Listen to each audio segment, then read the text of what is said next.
गुरु किसी ने नहीं सोचा होगा कि सेम कोस्टस और विराट कोहली के बीच जो आज बीच मैदान पर झड़प हुई, जिस तरह से विराट कोहली ने सेम कोस्टस के कंधे पे कंधे टकराए, उसके बाद से सेम कोस्टस जो है विराट कोहली को लेकर के इस तरह का बयान देंगे, इस तरह से जो है विराट कोहली के बारे में वो ऐसे स्टेटमेंट बोलेंगे, किसी ने नहीं सोचा होगा। भाई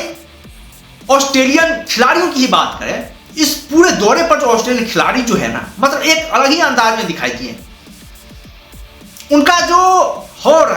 है बीच मैदान पर पूरा एक अलग रहा है, अलग तरीके का रहा है। उसके विपरीत भारतीय खिलाड़ियों को देखें तो भारतीय खिलाड़ी बहुत ज्यादा भावनाओं में बह जाते हैं, बहुत ज्यादा एग्रेसिव अंदाज में आ जाते हैं, और ऐसे एग्रेसिव अंदाज में आते हैं कि अपने ऊपर जो विवाद खड़ा कर लेते हैं। आज आप विराट कोहली को ही देख लीजिए, जिस तरह का कारनामा उन्होंने जो है सेम कोस्टास के लिए किया है, आप समझ सकते हैं विराट कोहली बहुत बड़े जो है वो ब्लेम से बच गए। नहीं तो यहां पर विराट कोहली को जिस तरह से बातें चल रही थी, वह आईसीसी जांच कमेटी बैठाएगी, इस घटना की जांच करेगी, विराट कोहली जानबूझ करके ये कारनामा किए या फिर गलत तरीके से किए,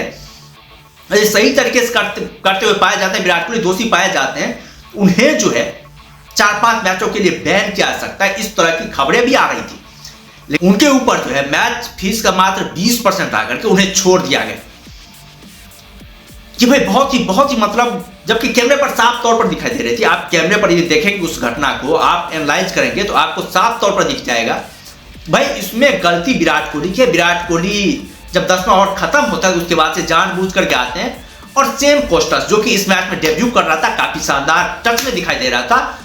उसको कंधे में कंधा टकराते हैं। उसका मकसद साफ था, उसका मकसद ये था कि सेम कोस्टस जो इतनी शानदार बैटिंग कर रहा था, इतनी जानदार बैटिंग कर रहा था, उसका ध्यान भंग करना था। लेकिन उसके बाद से सेम कोस्टस और भी आक्रामक हो गया और भी शानदार तरीके से उसने बैटिंग करना शुरू किया। उसके बाद से जो एग्रेशन दिखाया, भाई आप सभी लोगों ने देखा क्या हालत किया उसने भारतीय गेंदबाजों की, बहुत ही जानदार उसने बैटिंग करी। जब प्रेस कॉन्फ्रेंस से मैच खत्म होने के बाद सेम कोस्टस से यह पूछा जाता है कि भाई विराट कोहली के साथ जो आपका विवाद हुआ, उस विवाद को लेकर के आपका क्या कहना है, आप विराट कोहली को लेकर के क्या कहना चाहेंगे? तो उसका कहना था कि भाई हम दोनों जो है ना वो भावनाओं में बह गए। मैं अपने दस्ताने को ठीक कर रहा था, विराट उधर से आ रहे थे और हमें लगता है कि अनजाने में विराट कोहली जो है वो हमसे टकरा गए होंगे। ये स्टेटमेंट था सेम कोस्टस का जब उससे प्रेस कॉन्फ्रेंस में विराट कोहली को लेकर के पूछा गया। जबकि मैदान पर देखें तो सेम कोस्टस पूरी तरीके से जानते थे कि भाई उनके साथ क्या हुआ। विराट कोहली ने जानबूझ करके उनके साथ इस तरह का करने की धक्का मुक्की करने की कोशिश करी है, पूरी तरीके से जांच की हुई। जिस तरह से उनका रिएक्शन दिखता है विराट कोहली ने जब उन्हें टक्कर दिया, उसके बाद जो एग्रेशन दिखाई देता है उसे साफ तौर पर पता चलता है कि भाई उन्होंने जो है विराट कोहली कुछ कहा, कुछ बातें करी, और ये दिखाता है इस खिलाड़ी के ग्रेटनेस की, ये दिखाता है इस खिलाड़ी के एटीट्यूड की, भाई ये खिलाड़ी किस तरह सोचता है। उसके विपरीत यदि विराट कोहली के हम फैन की बात करें